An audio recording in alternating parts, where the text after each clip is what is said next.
Puji nama Tuhan, Shalom, selamat pagi, salam sejahtera untuk kita semuanya. Ada haleluya? Sekali lagi saudara, ada haleluya? Berapa banyak yang diberkati Tuhan pagi hari ini? Boleh lambaikan tangannya, boleh berikan sekali lagi tepuk tangan yang luar biasa buat Tuhan Allah kita. Pagi hari ini saudara, kita tentunya mengucap syukur kepada Tuhan. Kalau kita ada sebagaimana kita ada, semua hanya karena kemurahan Tuhan dalam kehidupan kita, amin. Kita semuanya pagi ini sudah memuji Tuhan, menikmati Tuhan, bersuka cita. Tiba saatnya saya mau mengajak kita semua, mari kita mau siapkan hati kita untuk mendengarkan kebenaran firman Tuhan. Kita akan belajar bersama-sama pagi hari ini saudara ya. Dan tema kita minggu ini melanjutkan dari subtema kita ya, tentang doa Bapa kami saudara. Dan ini adalah minggu yang terakhir, tidak terasa sudah berminggu-minggu saudara kita membicarakan tentang doa saudara. Dan karena tema besar gereja kita adalah menjadi pelaku firman, maka dari itu gereja juga rindu jemaat GPD Haleluya Rungkut adalah jemaat yang suka berdoa. Amin saudara. Coba bilang kanan kirinya, ayo suka berdoa, mari berdoa. Nah, kalau saudara ada waktu hari Kamis pagi kosong kita ada doa puasa di sini, malamnya jam 7 malam kita ada ibadah doa di sini saudara ya. Saya mau mengajak kita semua mari kita banyak-banyak berdoa hari-hari ini saudara. Dan kita masuk kepada seri yang terakhir saudara ya dari doa Bapa kami. Yaitu dari Matius pasal 6 ayat 13 tentang bagaimana kita memohon perlindungan kepada Tuhan. Oleh karena itu judul saya pagi hari ini adalah doa sebagai kekuatan dan juga perlindungan. Kita baca ayat pokok kita di dalam Matius pasal 6 ayat yang ke-13. Kita mau kembali berdiri saudara, kita mau menghormati kebenaran firman Tuhan. Sebab kita percaya firman Tuhan ini kudus, penuh otoritas dalam kehidupan kita. Kita akan baca bersama-sama saudara ya. Matius pasal 6 ayat yang ke-13, demikian bunyi firman Tuhan 2-3. Dan janganlah membawa kami ke dalam pencobaan, tetapi lepaskanlah kami daripada yang jahat. Karena engkaulah yang empunya kerajaan dan kuasa dan kemuliaan sampai selama-lamanya. Amin. Puji Tuhan, silakan duduk saudara, diberkatilah mereka yang mendengarkan dan melakukan firman Tuhan dalam kehidupannya.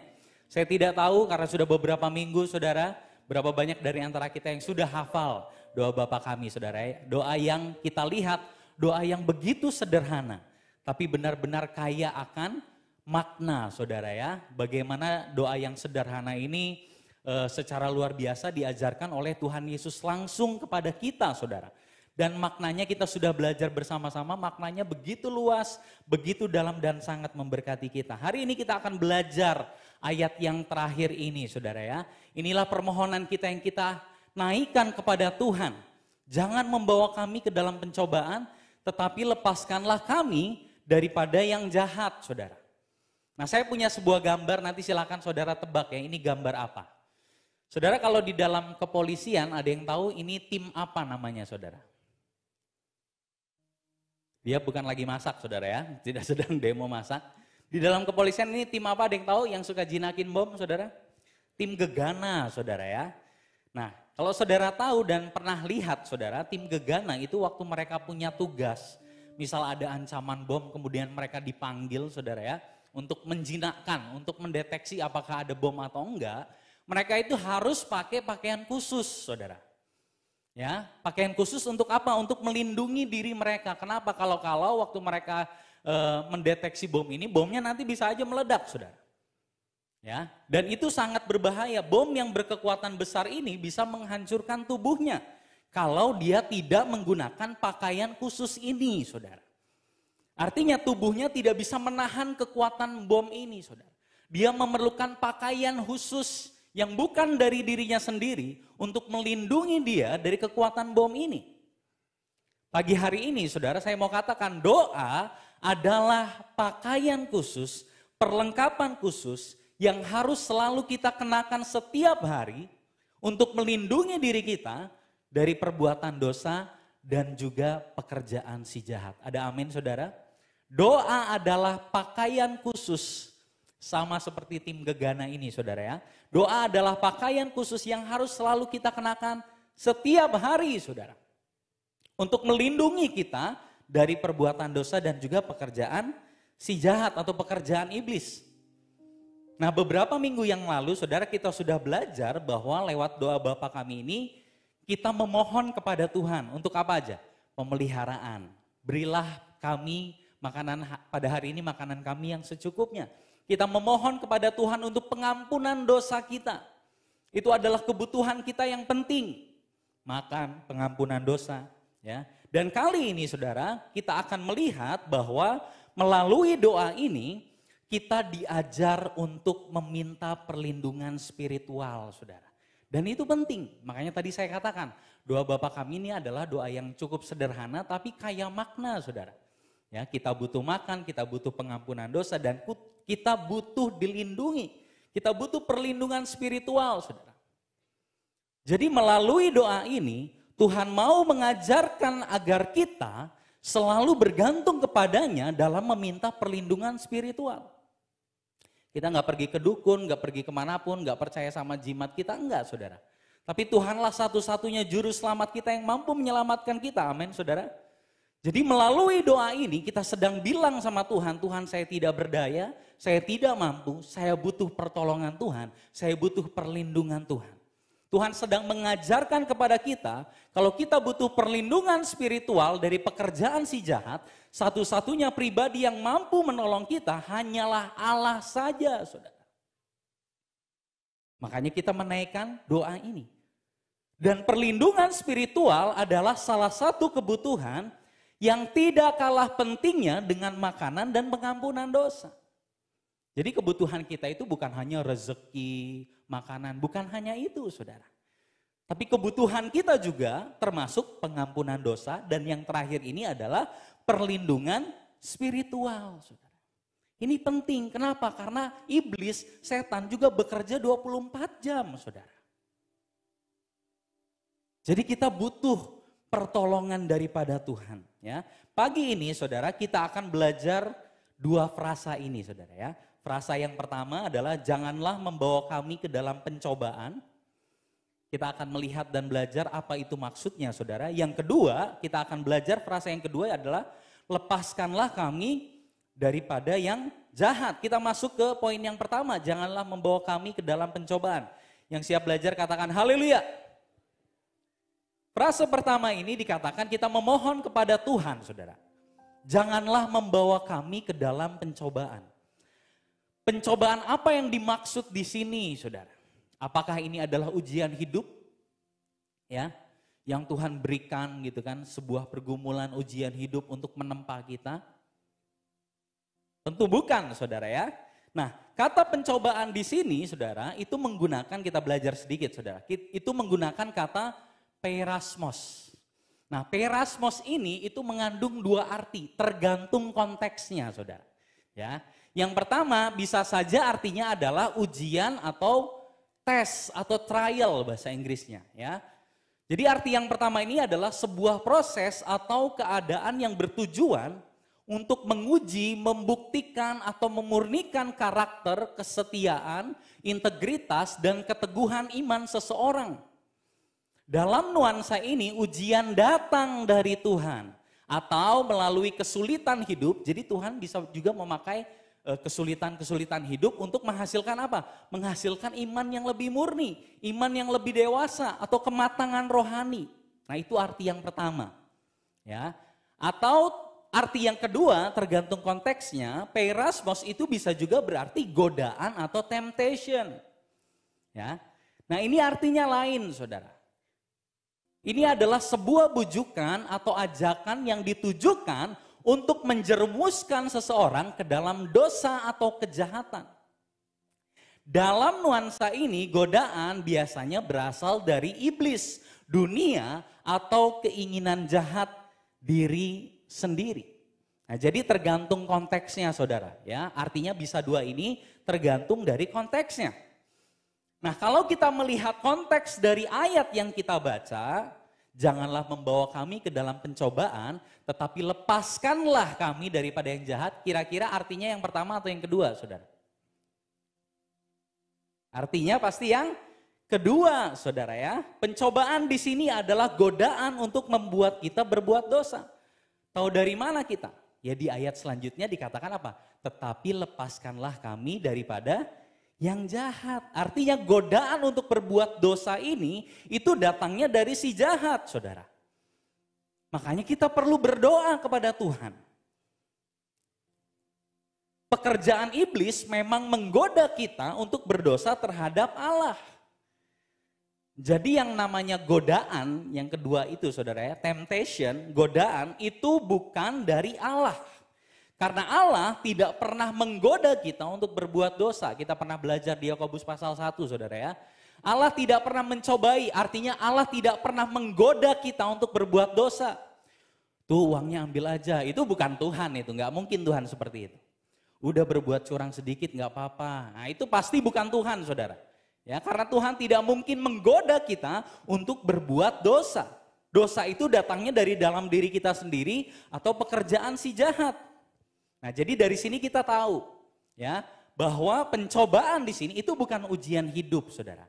Ujian hidup itu seringkali Tuhan pakai untuk memurnikan kita, itu baik.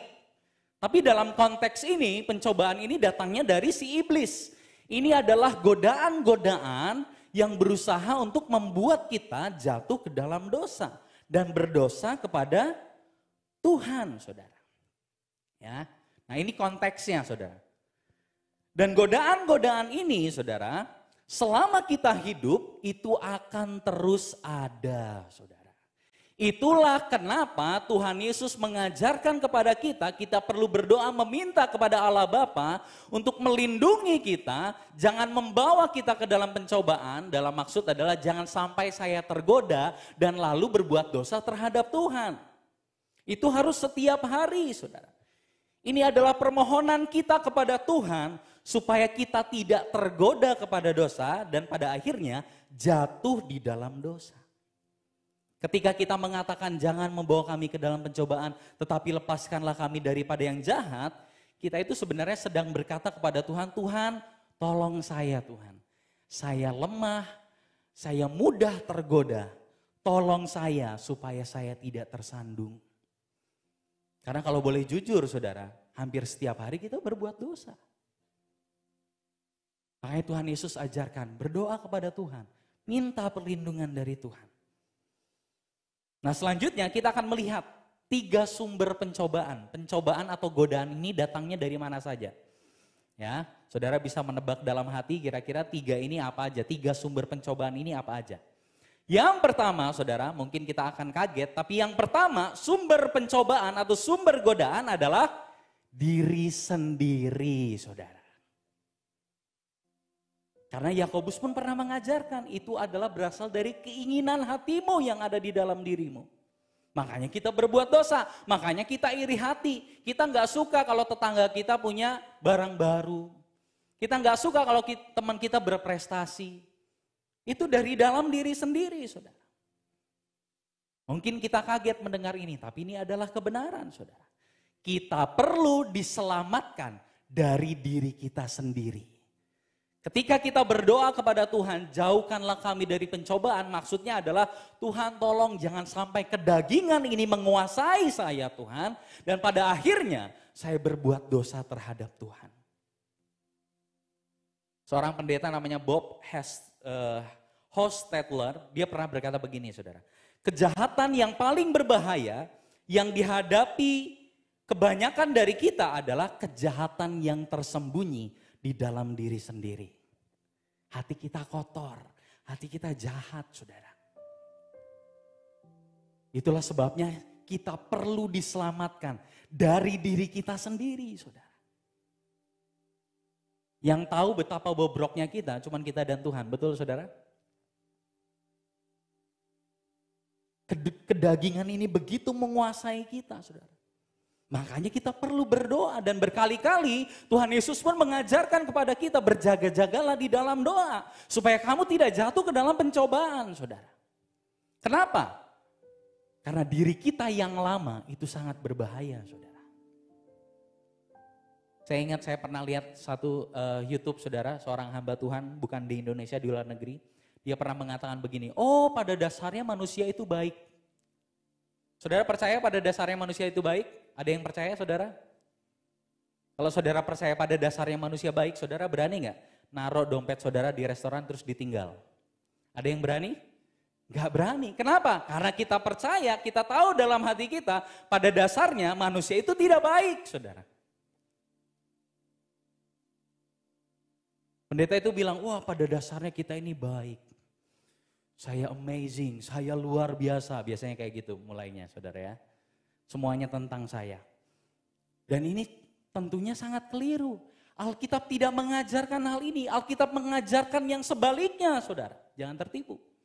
Alkitab mengatakan kita tersesat dan kita memberontak kepada Tuhan. Kita berdosa kepada Tuhan. Kita menyakiti hati Tuhan, saudara. Alkitab mengajarkan kita semua sudah jatuh di dalam dosa dan kehilangan kemuliaan Allah.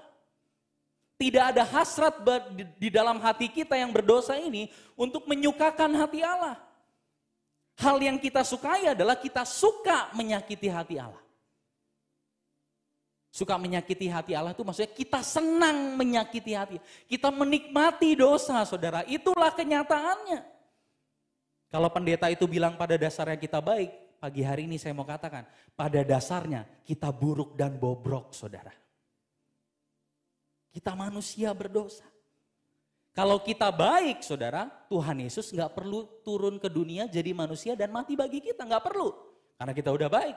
Tapi karena kita bobrok dan tidak mampu menolong diri kita sendiri, Tuhan dengan kasih-Nya yang begitu besar, Dia datang menyelamatkan kita. Sekalipun Dia harus ditolak oleh ciptaannya sendiri, saudara. Ini adalah sebuah kenyataan, kita adalah manusia berdosa yang suka melakukan dosa, saudara. Ya betul, kita sudah disucikan, kita dikuduskan oleh darah Yesus ketika kita beriman dan percaya. Tetapi selama daging ini masih membalut kita, saudara, selama hidup kita masih berbalut dengan daging, tabiat manusia lama kita, itu pasti masih akan terus menghantui kita. Pengen balik lagi, masih nempel. Makanya sekarang ini sementara Tuhan sedang mengerjakan pembaharuan dalam kehidupan kita, saudara. Itulah sebabnya Paulus di dalam Roma pasal 13 ayat 14 katakan apa? Kenakanlah Kristus dan jangan pedulikan lagi keinginan-keinginan daging. Kolose 3 ayat 5. Paulus katakan, matikanlah dalam dirimu segala sesuatu yang duniawi, pencabulan, kenajisan, hawa nafsu. Pertanyaannya, kenapa Paulus menulis ayat-ayat ini kalau seandainya kita sudah tidak perlu lagi waspada? Oh, kamu sudah disucikan, tenang aja kamu akan jatuh dalam dosa. Kenapa Paulus nulis ayat ini, saudara? Kenapa ayat-ayat ini muncul, saudara, untuk mengingatkan kita untuk berwaspada?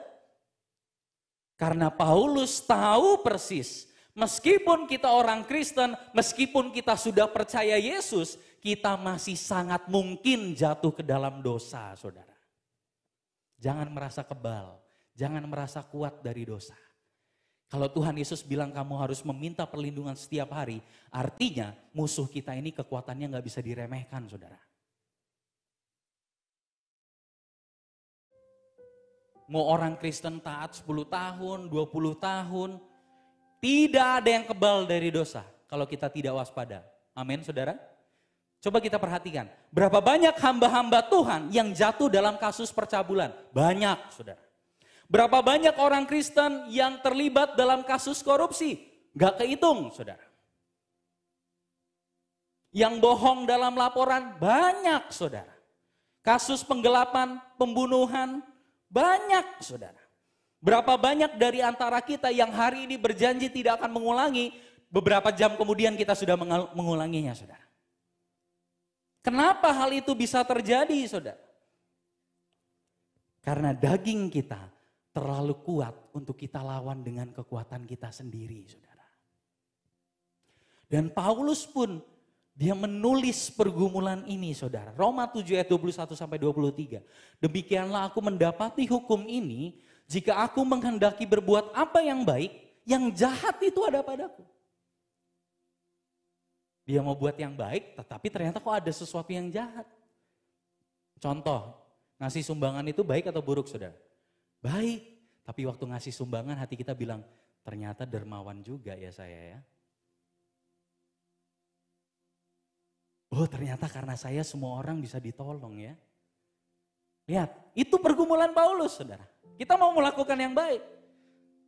Tapi ternyata manusia lama kita kadang masih suka berteriak-teriak saudara. Sebab di dalam batinku aku suka akan hukum Allah. Tetapi di dalam anggota-anggota tubuhku aku melihat hukum lain yang berjuang melawan hukum akal budiku.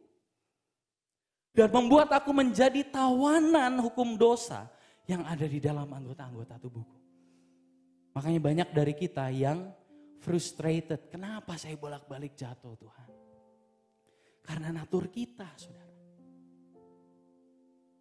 Dan kabar buruknya kita tidak bisa menolong diri kita sendiri. Itulah sebabnya saudara, Paulus menyadari hal ini. Dia mengatakan begini, aku manusia celaka, aku gak bisa lepas dari ini. Aku mau buat yang baik aja, aku masih berdosa. Kemudian dia menulis satu pertanyaan retorika yang luar biasa saudara. Siapa yang bisa melepaskan aku dari tubuh maut ini? Ayat 25 dia katakan apa?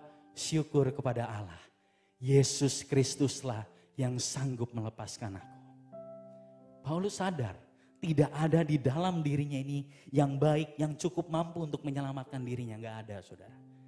Dia perlu melihat keluar dari dirinya. Dan dia melihat Kristus, Sang Juru Selamat yang sejati. Kita tidak bisa lepas oleh kekuatan kita sendiri. Ada amin saudara? Kita perlu Tuhan. Itulah sebabnya Tuhan Yesus mengajarkan doa Bapa kami ini untuk didoakan setiap hari. Kenapa saudara? Karena kita berperang, berjuang melawan kedagingan kita setiap hari. Dan harus setiap hari, setiap menit, setiap detik saudara. Kita berjuang melawan kedagingan kita ini. Jadi yang pertama, sumber pencobaan itu datangnya dari dalam diri kita sendiri, kedagingan kita. Yang kedua, sumber pencobaan yang kedua itu datangnya dari dunia ini. 1 Yohanes 2 ayat 15-17, janganlah kamu mengasihi dunia dan apa yang ada di dalamnya. Jikalau orang mengasihi dunia, maka kasih akan Bapa tidak ada di dalam orang itu. Sebab semua yang ada di dalam dunia, yaitu keinginan daging dan keinginan mata, serta keangkuhan hidup, bukanlah berasal dari Bapa, melainkan dari dunia.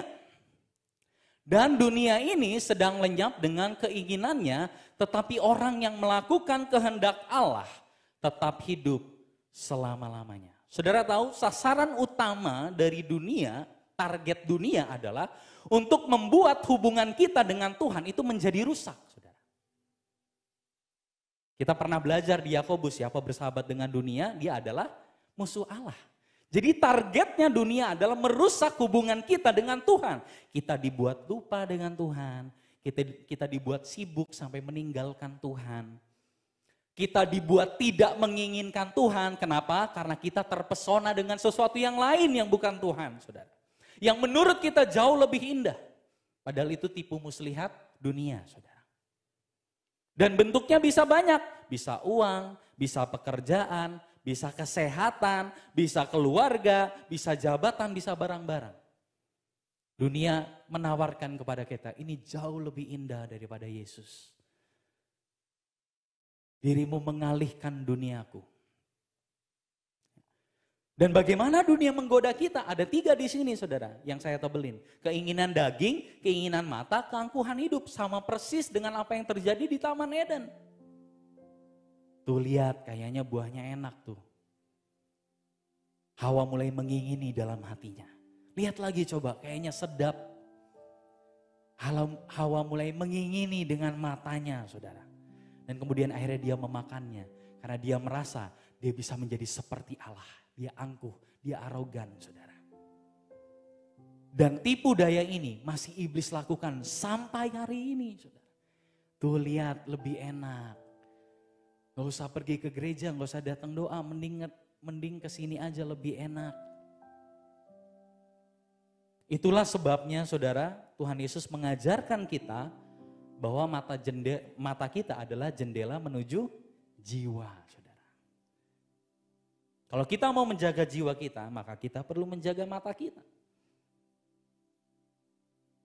Kekayaan, popularitas, kenyamanan itu semua sifatnya netral, saudara. Tetapi ketika hal itu digabungkan dengan keinginan daging kita, maka hal itu bisa menjadi berbahaya bagi kita, saudara. Ya. Itulah mengapa kita perlu berdoa setiap hari, saudara. Kenapa? Karena dunia pun menggoda kita setiap hari. Betul, saudara ya? Kita perlu berdoa setiap hari karena dunia menggoda kita setiap hari, saudara. Tuhan Yesus sendiri pernah digodai oleh harta dan kekayaan dunia. Waktu di padang gurun ketika dia puasa, saudara. Yesus lihat, wah, iblis menunjukkan segala kemegahan, kekayaan, keindahan dunia. Iblis bilang apa? Semua ini akan kuberikan kepadamu kalau engkau sujud menyembah aku. Iblis menawarkan kekayaan dunia kepada Tuhan Yesus untuk ditukarkan dengan apa? Untuk ditukarkan dengan hubungannya dengan Bapa. Tapi Yesus paham betul Bapanya jauh lebih berharga daripada dunia ini, saudara. Makanya Tuhan katakan, enyahlah iblis sebab hanya kepada Allah saja kita harus menyembah, saudara. Sayangnya cukup banyak orang-orang Kristen yang makan tawarannya iblis ini dan mengorbankan hubungannya dengan Tuhan untuk mengejar kekayaan dunia, saudara. Kristus, dia tahu hubungannya dengan Bapa begitu berharga. Dan dia tidak mau menukarkannya dengan kekayaan, kemegahan yang bersifat fana, saudara. Hubungannya dengan Bapa itu kekal, saudara. Ya, itu yang kedua, sumber pencobaan dari dunia. Yang ketiga, sumber pencobaannya dari mana, saudara? Yang ketiga itu dari iblis sendiri. Tadi kita sudah belajar, saudara ya. 1 Petrus 5 ayat yang ke-8 kita baca sama-sama, 1, 2, 3. Sadarlah dan berjaga-jagalah. Lawanmu si iblis berjalan keliling sama seperti singa yang mengaum-aum dan mencari orang yang dapat ditelannya, saudara. Rasul Petrus mengingatkan kepada kita, sadar. Karena seringkali orang Kristen itu nggak sadar, saudara. Ya, sadar dan berjaga-jagalah, artinya kita nggak boleh sampai tertidur, saudara ya. Kita lalai menjaga diri kita. Dan di situ Rasul Petrus mengingatkan, lawanmu, siapa lawan kita? Bukan mertua kita, saudara ya, bukan menantu kita, bukan anak kita, orang tua, bukan. Lawanmu siapa?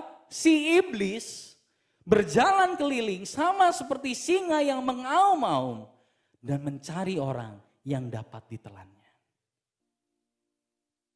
Ayat ini bukan satu ayat yang main-main, saudara. Iblis itu bukan mitos. Dia ada dan nyata. Dan dia benar-benar mengincar kita, saudara. Ya. Dia mengaum-aum setiap hari.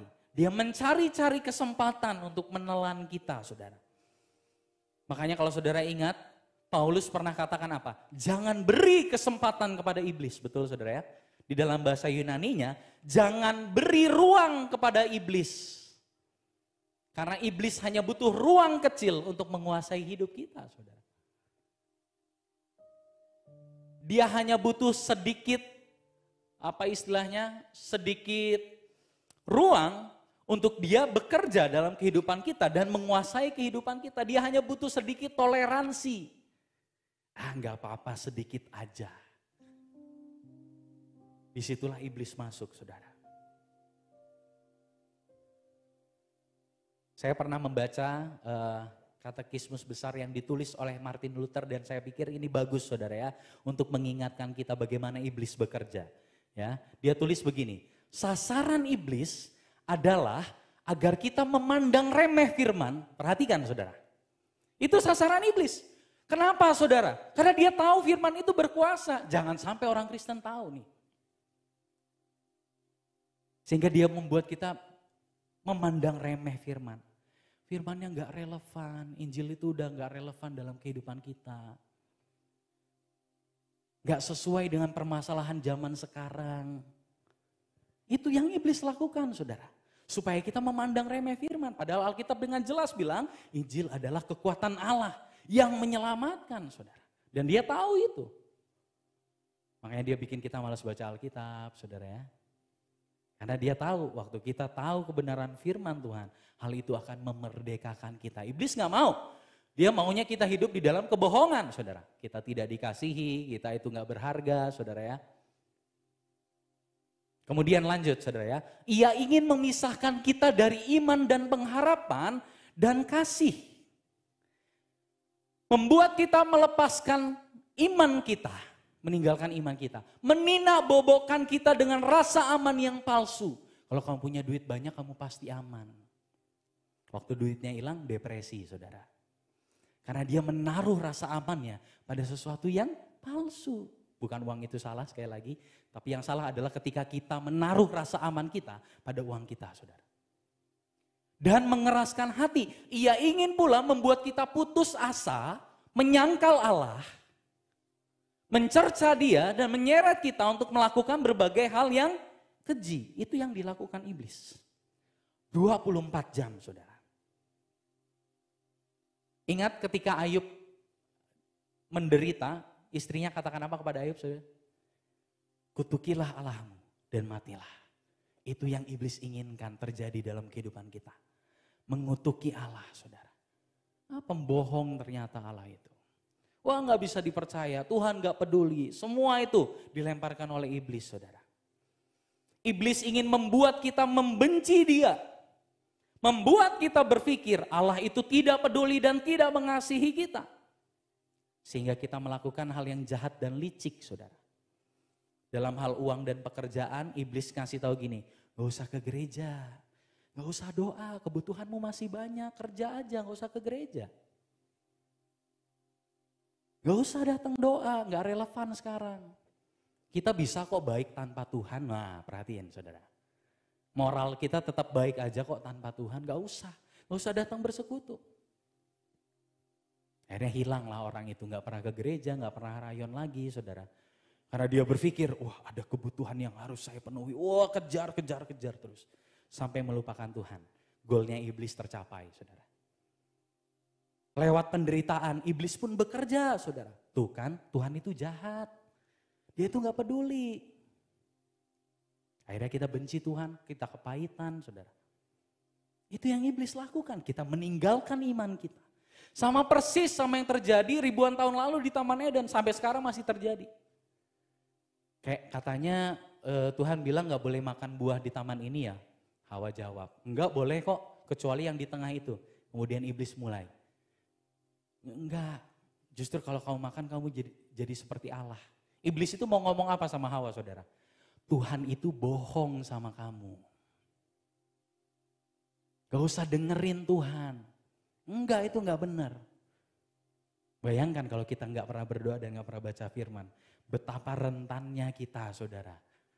Kita ditipu sana sini oleh setan. Kita ditipu sana sini oleh iblis, saudara. Sampai akhirnya kita binasa, saudara. Itu yang iblis inginkan, saudara.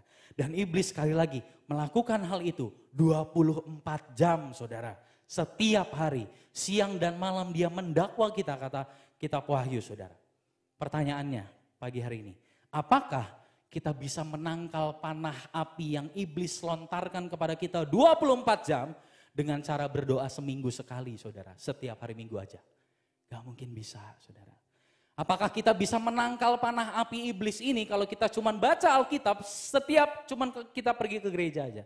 Gak mungkin bisa, saudara. Sekali lagi saya mau kutip omongannya Martin Luther, saudara, karena ini bagus, saudara ya, tentang doa. Kita harus menyadari bahwa seluruh keselamatan dan perlindungan kita hanya terletak di dalam doa, perenungan firman, saat teduh, saudara. Sebab kita terlalu lemah untuk menghadapi iblis. Jangan pernah berpikir kita kuat, saudara. Dengan segala kuasa dan tentaranya yang berbaris melawan kita, mereka dapat menaklukkan kita dengan mudah, saudara. Tanpa pedang roh firman, tanpa lutut yang berdoa, kita tidak mungkin bertahan melawan serangannya iblis, saudara. Inilah sebabnya kita perlu memohon kepada Allah supaya kita dilepaskan daripada yang jahat. Kenapa, saudara? Karena kita lemah, kita nggak mampu, kita mudah terbujuk untuk melakukan dosa. Itulah sebabnya kita perlu Tuhan untuk menyelamatkan kita dari si jahat, saudara. Tuhan Yesus pun mengajarkan kepada kita untuk senantiasa berdoa supaya kita tidak masuk ke dalam pencobaan, saudara. Matius 26 ayat 41, kita baca sama-sama, 1, 2, 3. Berjaga-jagalah dan berdoalah supaya kamu jangan jatuh ke dalam pencobaan. Roh memang penurut. Kenapa kita harus berdoa? Karena roh kita itu memang penurut. Tapi daging kita ini loh lemah, saudara. Makanya kita perlu berdoa, saudara. Makanya saya mau katakan, kehidupan tanpa doa akan membuat kita rentan terhadap godaan dosa. Semakin kita tidak berdoa, semakin kita lemah dan tidak berdaya oleh kuasa dosa. Dan jangan heran kita jatuh bangun di dalam dosa karena kita tidak pernah membangun kebiasaan untuk berdoa, saudara. Karena Tuhan Yesus sendiri sudah mengingatkan. Berdoalah supaya kamu tidak jatuh ke dalam pencobaan. Supaya kamu gak gampang digodain. Tapi ketika kita tidak berdoa, hal itu membuat kita semakin lemah dan tidak berdaya oleh kuasa dosa. Mungkin kita heran, kenapa susah sekali lepas? Karena kita tidak pernah baca firman dan berdoa mungkin, saudara. Mulai dari situ. Amin, saudara. Jadi refleksi kita untuk poin yang pertama ini. Mari kita bangun kebiasaan berdoa. Amin, saudara. Haleluya. Puji Tuhan. Nah, kita masuk ke frasa yang kedua. Lepaskanlah kami daripada yang jahat. Itu adalah permohonan kita yang kedua. Yang ada hubungannya dengan poin barusan, saudara ya. Bagaimana iblis mencobai kita. Kenapa hal ini penting? Memohon kepada Tuhan untuk melepaskan kita daripada yang jahat. Yohanes 10 ayat yang ke-10. Kita baca sama-sama lagi, 2, 3. Pencuri datang hanya untuk mencuri dan membunuh dan membinasakan. Aku datang supaya mereka mempunyai hidup dan mempunyainya dalam segala kelimpahan. Jadi iblis, saudara, kenapa penting bagi kita untuk memohon kepada Tuhan untuk melepaskan kita dari si jahat? Karena iblis benar-benar berniat membinasakan kita, saudara.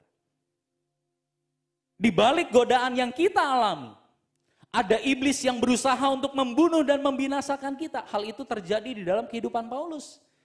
Tuhan, ada duri dalam dagingku dan setan memakai ini untuk menggocok aku, untuk melemahkan imanku. Lewat pergumulan, penderitaan, itu iblis juga bekerja, saudara. Itu tadi untuk membohongi kita, Tuhan itu bohong, Tuhan itu gak bisa dipercaya, Dia tidak mengasihi kamu. Ya. Nah, melalui doa inilah kita sedang berkata kepada Bapa, Bapa tolong saya tidak sanggup. Saya tidak bisa bertahan, saya tidak berdaya menghadapi godaan ini. Tolong lindungi aku dari si jahat. Jadi doa ini adalah bentuk dari kesadaran kita bahwa kita perlu ditolong, saudara. Efesus pasal 2 ayat 1-3 katakan apa? Di dalam keberdosaan kita ada di bawah kuasa si iblis. Mengerikan, saudara. Kita kayak boneka yang dikendalikan, saudara. Kita kayak tidak berdaya menghadapi hawa nafsu kita. Karena kita sudah dikuasai oleh si jahat, saudara. Dan iblis itu bukan hanya bapa pendusta, tapi dia juga adalah pembunuh dan pembinasa. Dia tidak pernah berhenti siang dan malam memburu kita. Tidak pernah berhenti memburu kita untuk menumpahkan amarahnya. Mendorong kita untuk melakukan kejahatan, mendorong kita untuk melakukan kekejian, kenajisan, hal yang jahat di mata Tuhan. Karena dia tahu hal itu akan memimpin kita kepada kebinasaan, saudara. Dalam beberapa kasus, iblis mendorong orang, bisik-bisikan untuk melakukan bunuh diri bahkan, saudara. Ini nyata, saudara, nyata. Makanya sedikit pesan untuk kita semua, saudara. Kalau kita mulai melihat ada anggota gereja yang kelihatannya murung, merenung. Mari kita doakan, saudara. Amin, saudara. Jadilah orang Kristen yang peduli, saudara. Bukan hanya datang ibadah, terus gak peduli sama yang lain, saudara. Karena esensi dari bergereja adalah bersama-sama, berkomunitas, tumbuh bersama-sama. Depresi itu nyata, saudara. Dan iblis itu selalu menggunakan hal itu. Ada iblis di baliknya untuk membinasakan seseorang, saudara. Hari ini yang sedang mengalami tekanan, saudara, yang begitu berat. Jangan pergi dari gereja, saudara. Datang ke gereja, minta didoakan. Amin, saudara. Itu yang iblis kerjakan, saudara. Setiap hari. Ada satu cerita di Wahyu, memang ini simbolis, saudara. Tapi ini adalah gambaran betapa iblis itu selalu marah sama kita. Ada seekor naga yang marah setiap hari dengan kita, saudara. Ya, maka marahlah naga itu kepada perempuan itu, lalu pergi memerangi keturunannya yang lain. Siapa itu? Itu kita, saudara. Yang menuruti hukum-hukum Allah dan memiliki kesaksian Yesus. Setiap hari iblis marah sama kita, saudara. Dia berusaha membinasakan kita. Dia berusaha untuk mencuri sukacita damai sejahtera yang berasal daripada Tuhan. Dan menggantinya dengan frustrasi, depresi, keputusasaan, saudara ya. Dia menggunakan segala macam cara untuk membunuh kita. Dan tidak ada yang dapat kita lakukan selain memohon kepada Bapa untuk melindungi kita dari serangan si jahat. Dan kita perlu memohonnya setiap hari. Tanpa perlindungan dari Allah, kita binasa. Makanya kita perlu berdoa.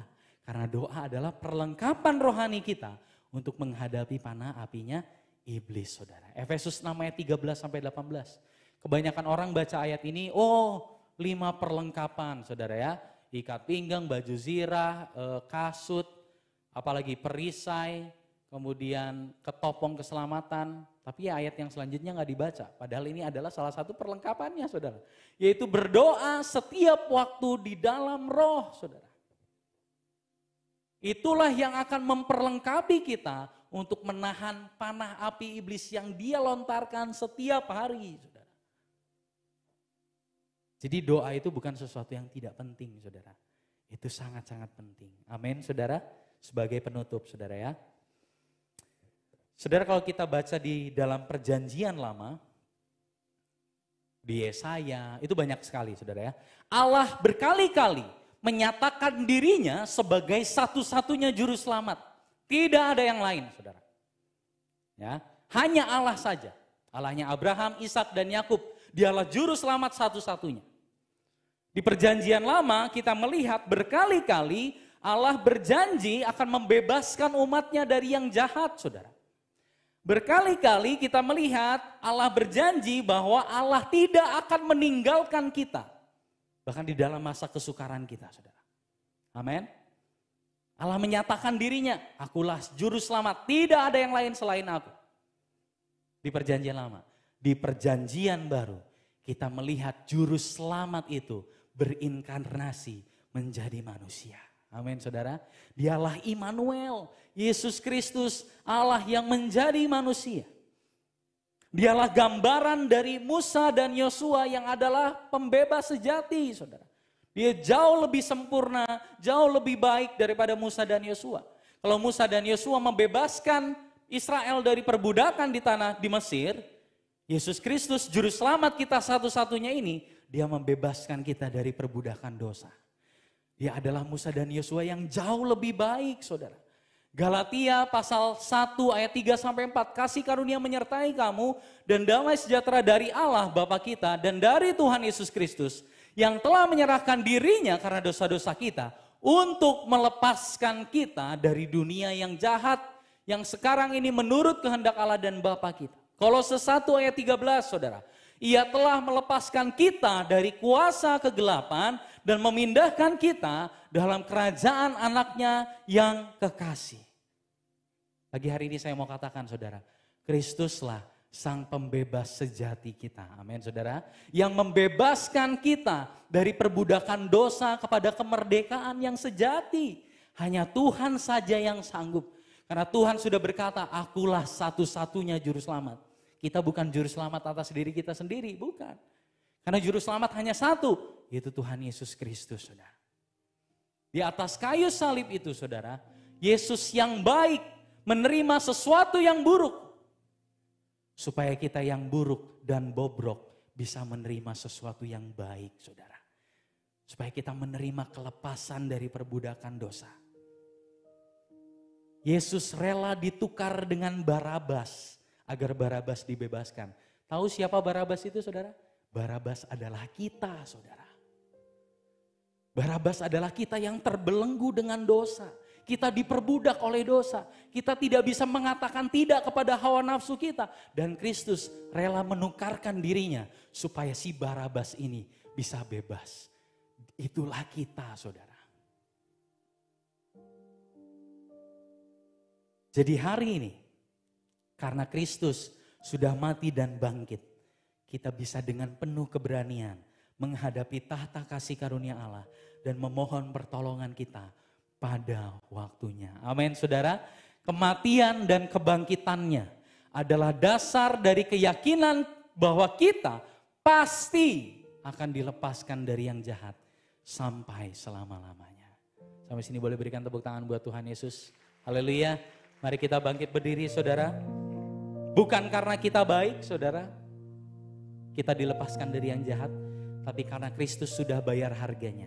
Bukan karena kita hebat, saudara, tapi karena 2000 tahun yang lalu kuasa dosa sudah dipatahkan, kepala iblis sudah Tuhan injak, saudara. Yesuslah alasan kenapa kita bisa disebut lebih dari pemenang, saudara. Dan dialah alasan kenapa panah api yang iblis hempaskan kepada kita tidak akan pernah berhasil.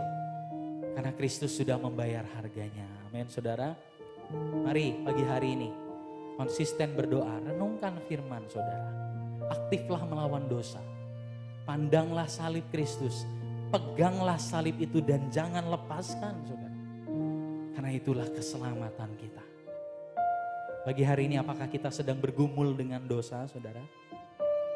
Apakah kita sedang merasa ada kuasa gelap yang sedang menekan dan memburu kita pagi hari ini? Mari kita berlutut, berdoa, minta Tuhan lepaskan kita. Mari kita buka Alkitab, angkat pedang roh firman itu. Itulah yang akan menyelamatkan kita. Pandanglah salib Kristus, saudara. Di sanalah letak kebebasan dari dosa dan kejahatan. Amin, saudara.